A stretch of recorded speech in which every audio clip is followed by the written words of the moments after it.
नमस्कार, जनता टीवी देख रहे हैं आप और मैं हूं आपके साथ रितेश कुमार गौतम। और अब वक्त हो चला है अपना प्रदेश उत्तर प्रदेश का। और यूपी विधानसभा के शीतकालीन सत्र का आज तीसरा दिन बहुत ज्यादा हंगामेदार रहा, जहां जातिगत जनगणना, गुणा नियंत्रण विधेयक 2023 समेत तमाम मुद्दों को लेकर विपक्ष ने सदन में सरकार को घेरने की कोशिश की। दरअसल समाजवादी पार्टी लगातार यूपी में जातीय जनगणना की मांग कर रही है। साथ ही सपा ने मांग की है कि यूपी सरकार को भी जातीय जनगणना और 75% आरक्षण देने पर विचार करना चाहिए। तो वहीं मोर्चा संभालते हुए सरकार की तरफ से मंत्री सूर्य प्रताप शाही ने करारा जवाब दिया।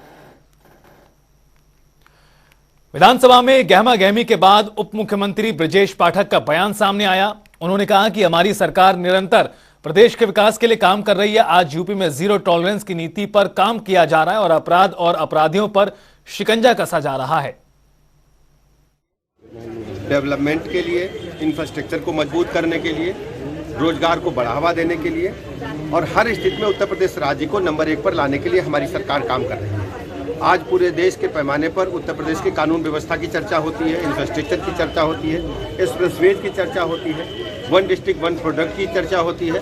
और हम सब मिलकर के उत्तर प्रदेश राज्य को माननीय प्रधानमंत्री नरेंद्र मोदी जी के मार्गदर्शन में नंबर 1 जानते हैं कि अयोध्या वर्ल्ड क्लास सिटी के रूप में डेवलप हो, ये उत्तर प्रदेश के हर निवासी की मनोकामना है और हम उस दिशा में तेजी के साथ काम कर रहे हैं। वहाँ एक हवाई अड्डा बेहतर बन रहा है, रेलवे स्टेशन वर्ल्ड क्लास बनाया गया है, रोड इंफ्रास्ट्रक्चर हम बेहतर से बेहतर बनाने का काम कर रहे हैं। इसके अलावा जो रिहायशी इलाके हैं उनको भी बेहतर एक रूपता के बना करके हम वर्ल्ड क्लास सिटी के रूप में अयोध्या को डेवलप करने जा रहे हैं। हर स्थिति में हमारी जिम्मेदारी है कि उत्तर प्रदेश में हम लॉ एंड ऑर्डर को प्राथमिकता देंगे, भ्रष्टाचार और अपराध पर हम जीरो टॉलरेंस की नीति पर काम करेंगे और हर जो भी कानून है उनको बेहतर से बेहतर बना करके हम अपराधियों पर शिकंजा कसेंगे। सदन में उप मुख्यमंत्री के बयान को लेकर शिया धर्मगुरु की प्रतिक्रिया सामने आई है। मौलाना यासूब अब्बास ने कहा कि राजनीतिक लोगों को ऐसे धार्मिक बयान से बचना चाहिए। यासूब अब्बास ने और क्या कहा, सुनिए। बड़े ही अफसोस की बात है कि उत्तर प्रदेश के डिप्टी सीएम ने जिस तरीके से इमाम हुसैन अलैहिस्सलाम का नाम सदन के अंदर लिया, इमाम हुसैन अलैहिस्सलाम हो या और किसी दूसरे मजहब के महापुरुष हो, किसी का नाम को इस तरीके से नहीं लेना चाहिए। इमाम हुसैन अलैहिस्सलाम वो हैं जिन्होंने इंसानियत के लिए अपनी सबसे बड़ी कुर्बानी दी है। दुनिया में जो भी जितनी बड़ी कुर्बानी दे, मगर इमाम हुसैन अलैहिस्सलाम से बड़ी कुर्बानी कोई नहीं दे सकता है। और अगर से कोई अपना सीना पीट के मातम करके ये कहता है हुसैन हम ना हुए, तो वो ये कहता है कि मौला अगर हम होते तो अपनी जान आपके ऊपर हम कुर्बान कर देते। लिहाजा मैं ये गुजारिश करना चाहता हूँ हर सियासतदान से कि सियासत अलग है, धर्म अलग है, मजहब अलग है। मजहब को सियासत से अलग रखें तो बेहतर है। अगर धर्म और सियासत एक हो जाते हैं तो यजीदियत पनपती है और यजीदियत जन्म लेती है। तो वहीं सदन में सपा विधायक पल्लवी पटेल की आपत्तिजनक टिप्पणी पर आबकारी मंत्री नितिन अग्रवाल का बयान आया। पल्लवी पटेल के बयानों की निंदा करते हुए मंत्री ने क्या कहा, सुनिए। देखिए, सबसे पहले तो नए विधायकों को ये समझना चाहिए जो पहली बार सदन में आए हैं कि सदन में क्या आचरण होना चाहिए और किस भाषा का प्रयोग होना चाहिए। मैं किसी पे व्यक्तिगत टिप्पणी नहीं करता हूँ, मेरी कोई आदत भी नहीं है, लेकिन मैं खुद सदन में मौजूद था और जिस तरीके से एक माननीय सदस्य ने, समाजवादी पार्टी की जो पहली बार की सदस्य हैं, उन्होंने जिस भाषा का प्रयोग किया, जिस अमर्यादित भाषा का प्रयोग किया, वो बिल्कुल उचित नहीं था। और मैं समझता हूँ कि ये सीखने की ज़रूरत है उन लोगों को, कि वो सीखें कि सदन में क्या आचरण होना चाहिए, कैसे हमें बोलना चाहिए। और आज जिस तरीके से उन्होंने पूरे दलित और ओबीसी वर्ग के विधायकों के बारे में, भारतीय जनता पार्टी के विधायकों के बारे में जो टिप्पणी करी है वो निंदनीय है। और मैं यही कह सकता हूँ कि उन्हें सदन में माफ़ी मांगनी चाहिए। तो वहीं ज्ञानवापी के एएसआई सर्वे की रिपोर्ट पेश करने के लिए 10 दिनों का समय और दिया गया है। दरअसल एएसआई ने सर्वे रिपोर्ट को पेश करने के लिए 3 हफ्ते का समय मांगा था, जिस पर कल वाराणसी कोर्ट में बहस पूरी हो गई थी। आज कोर्ट ने 10 दिनों का और समय दिया है। दोनों मामले में एसआई पे जो है 3 सप्ताह का जो कल समय मांगा गया था उसको सुनवाई पूरी हो चुकी थी। आज उस पर ऑर्डर आना था। माननीय कोर्ट ने 10 दिन का समय दिया है, यानी कि 11 तारीख तक इनको जो है सबमिट कर देना है। तो 10 दिन का समय दिया है एसआई सर्वे रिपोर्ट दाखिल करने के लिए। तो वहीं कांग्रेस पार्टी के वरिष्ठ नेता और राज्यसभा सांसद प्रमोद तिवारी का बड़ा बयान सामने आया है। 5 राज्यों में चुनावी नतीजों से पहले ही प्रमोद तिवारी ने दावा किया है कि 5 राज्यों में कांग्रेस की बड़ी जीत होगी। उन्होंने कहा कि 4 राज्यों में कांग्रेस को स्पष्ट बहुमत मिलेगा, जबकि मिजोरम में भी कांग्रेस की मिलीजुली सरकार ही बनेगी। मुझे तो ऐसा लगता है, यद्यपि अब तो बंद है सब मशीन्स में, कि 5 के 5 राज्य में 4 तो स्पष्ट रूप से और मिजोरम में शायद मिलकर हम सरकार बनाने जा रहे हैं। राजस्थान में संघर्ष जरूर है, पर इतना भी नहीं है कि हम सरकार न बना सकें। मोदी जी अगर है तो फिर ये 2 करोड़ रोजगार हर साल वाला, अब तक तो 10 करोड़ लोगों को मिल जाना चाहिए, और 10 करोड़ का मतलब तो करीब करीब ये हो गया कि हर दूसरे परिवार में एक नौकर होना चाहिए था सरकारी, वो तो हुआ नहीं। राजधानी लखनऊ में अंतर्राष्ट्रीय गणित ओलंपियाड का आयोजन किया गया। सीएमएस स्कूल में आयोजित इस 4 दिवसीय ओलंपियाड में देश विदेश से छात्र हिस्सा लेने के लिए पहुंचे हैं। तो वहीं सीएमएस के संस्थापक डॉक्टर जगदीश गांधी ने बताया कि जोश और उमंग के साथ देश विदेश से इस ओलंपियाड में युवा हिस्सा ले रहे हैं। साथ ही इस आयोजन में काफी तरह की प्रतियोगिताएं कराई जा रही हैं। अंतर्राष्ट्रीय प्रतियोगिता है गणित की, और जैसा कि हम सभी जानते हैं गणित को बच्चे बहुत ही कठिन समझते हैं, लेकिन गणित यदि प्रैक्टिस की जाए तो गणित सबसे आसान है और बच्चे खटाखट गणित के प्रश्न हल कर लेते हैं। लेकिन इसके लिए प्रैक्टिस की ज़रूरत होती है। यदि प्रैक्टिस करी जाए तो गणित सबसे आसान विषय है। दूसरे, गणित में 100 में 100 नंबर भी मिल जाते हैं। तो इसमें सबसे बड़ा फ़ायदा ये है कि गणित आप यदि ध्यान से सीखेंगे और इसमें प्रैक्टिस करेंगे तो आपको 100 में 100 नंबर मिल जाते हैं। बढ़ती महंगाई को लेकर कांग्रेस ने प्रदेश भर में विरोध प्रदर्शन जताया। महंगाई और बेरोजगारी को मुद्दा बनाकर कांग्रेस के कार्यकर्ता सड़कों पर उतरे। टीवी स्क्रीन पर इस वक्त हम आपको अलग अलग तस्वीरें दिखा रहे हैं, जहां कांग्रेस कार्यकर्ताओं ने महंगाई को लेकर हल्ला बोल किया। बढ़ते सिलेंडर के दाम हो या फिर पेट्रोल को लेकर कांग्रेसियों ने महंगाई को लेकर ज्ञापन सौंपा है।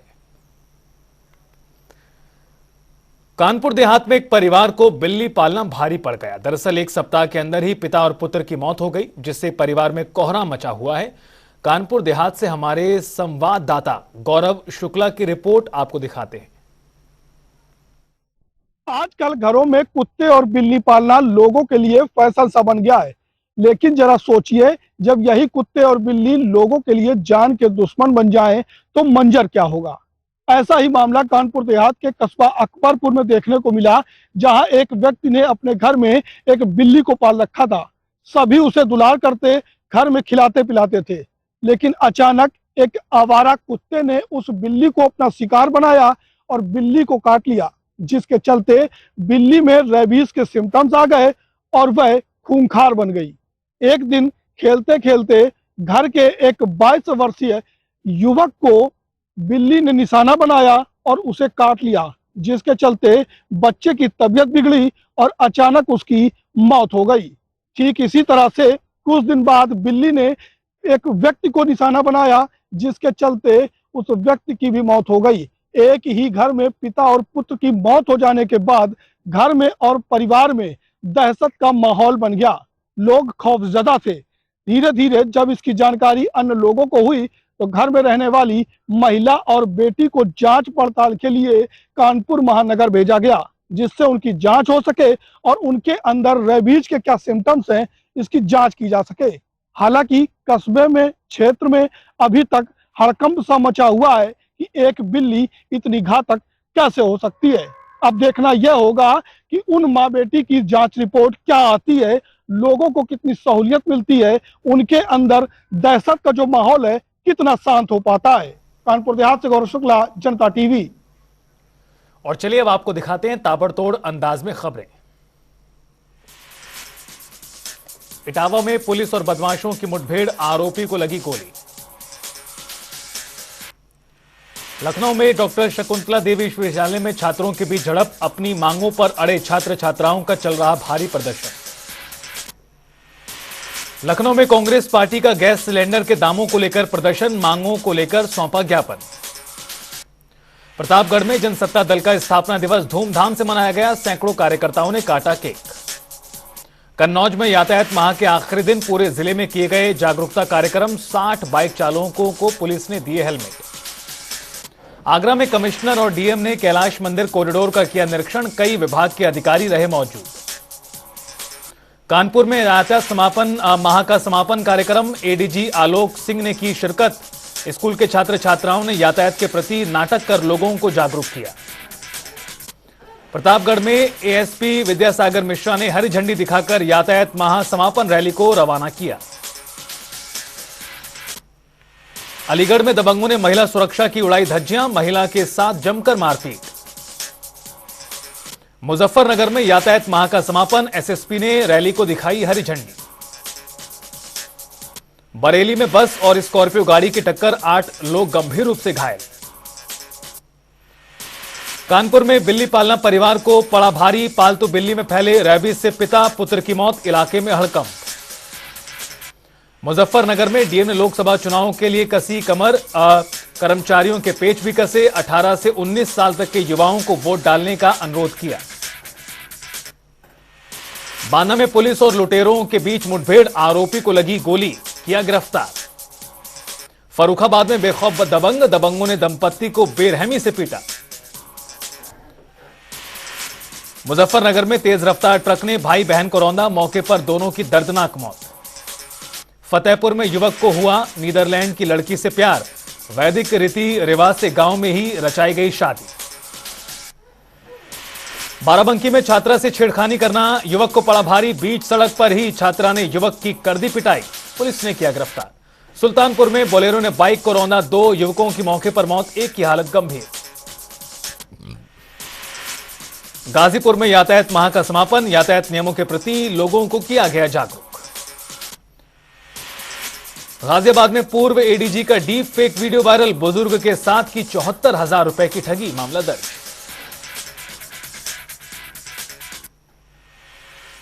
और चलिए अब रुख करते हैं तमाम खबरों का पीटीसी में।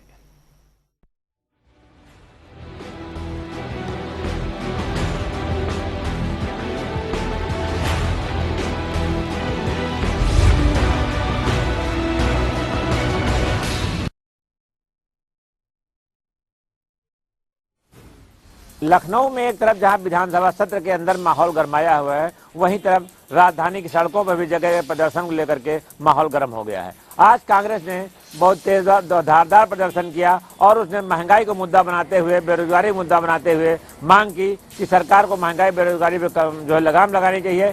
दूसरी तरफ जैसे सरकार ने कहा है कि अगर उनकी जो है भाजपा की सरकार बनती है राजस्थान छत्तीसगढ़ में, तो वो 450 रुपये सिलेंडर देगी। तो कांग्रेस ने मांग उठाई है कि जो जहां सरकार आपकी है यूपी में, तो वहां आप 450 रुपये सिलेंडर क्यों नहीं दे रहे हैं? यहाँ की जनता ने क्या भाजपा को चुन करके गलती की है? तो उनको आप क्यों नहीं 450 रुपये सिलेंडर देते हैं?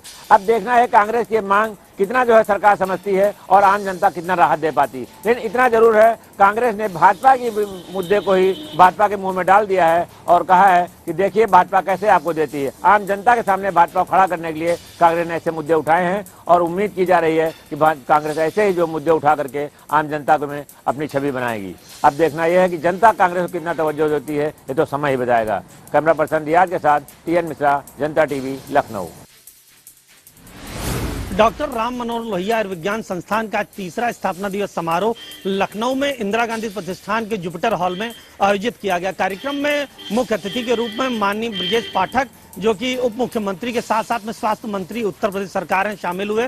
साथ ही साथ में डॉक्टर राजीव कुमार बहल, जो कि सचिव स्वास्थ्य अनुसंधान भारत सरकार, साथ ही साथ डॉक्टर विनोद कुमार पाल, सदस्य नीति आयोग, ये सारे लोग उक्त कार्यक्रम में शामिल हुए, जिनका अभिवादन और अभिनंदन सर्वप्रथम जो है वहां पर निदेशक डॉक्टर सोनिया नित्यानंद ने किया। साथ ही साथ उस कार्यक्रम का जो मुख्य उद्देश्य था वो था आज स्वास्थ्य मंत्री ब्रिजेश पाठक के द्वारा अनावरण, जिसमें कि 60 बेड इमरजेंसी में जो बढ़ाए गए उसके लिए, साथ ही साथ पीडियाट्रिक इंटेंसिव केयर यूनिट जो बढ़ाई जा रही है, उसके साथ में 2 हॉस्टल से, एक बॉयज और गर्ल्स हॉस्टल जो बढ़ाए जा रहे हैं लोहिया आयुर्विज्ञान में, इनका अनावरण भी किया। उक्त कार्यक्रम का जो मुख्य उद्देश्य था वो था कि आज जो लोहिया आयुर्विज्ञान की जो स्थिति है, जो जिस स्तर पे वो पहुंचा है, वो कैसे पहुंचा, इस पे वक्तव्य, जिसमें मुख्य रूप से प्रवक्ता के रूप में प्रोफेसर AP जैन, साथ ही साथ वहां पर डॉक्टर सोनिया नित्यानंद ने भी पूरी टीम को सराहा और वहां पर आए मुख्य अतिथि के रूप में ब्रिजेश पाठक ने भी भाजपा सरकार में चिकित्सा क्षेत्र में जो उपलब्धियां हैं इनको गिनाते हुए, साथ ही साथ में लोहिया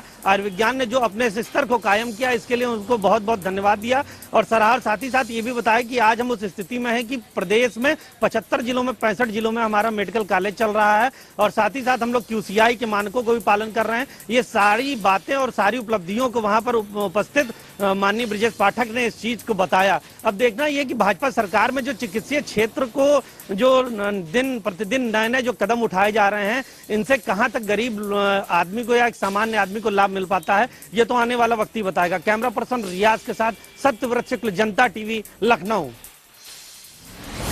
ठगी को लेकर रसूलाबाद पुलिस ने लोगों को किया जागरूक।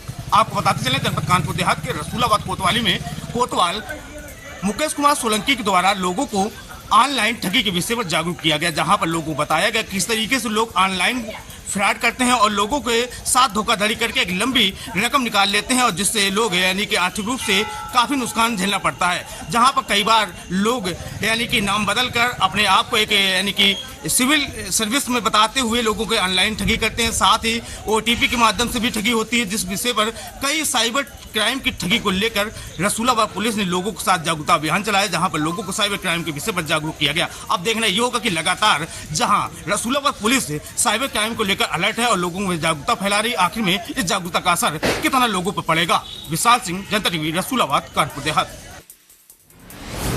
जहां प्रयागराज में हर साल एक नया शहर बसता है जिसे तंबुओं की नगरी कहा जाता है और माघ मेले की शुरुआत कल भूमि पूजन के साथ हो गई है और इस बार 111 करोड़ का प्रस्ताव माघ मेले के लिए भेजा गया है, जिसमें 111 करोड़ रुपए खर्च होंगे और ऐसे में माघ मेले की तैयारी शुरू कर दी गई है। ऐसे में सबसे पहले जहां माघ मेले में बिजली विभाग के द्वारा काम कराया जा रहा है और पूरी तरह से एक नया शहर बसेगा, जिसमें लोग कल्पवास करेंगे, पूजा अर्चना करेंगे और शाही स्नान भी होगा। तो साथ ही साथ ऐसे में लोग आस्था की डुबकी अनेक पर्व पर लोग लगाएंगे और तंबुओं की नगरी में देखने का एक अद्भुत नज़ारा होगा, क्योंकि एक यहाँ नया शहर बसता है जिसमें अस्पताल और थाने, पुलिस, सारी एक व्यवस्थाएं होती है। एक नए शहर की स्थापना होती है जिसमें लोग बढ़ चढ़कर दूर दराज से आते हैं और विदेशों से भी आते हैं। जनता TV के लिए सैयद मोहम्मद आमिर, प्रयागराज।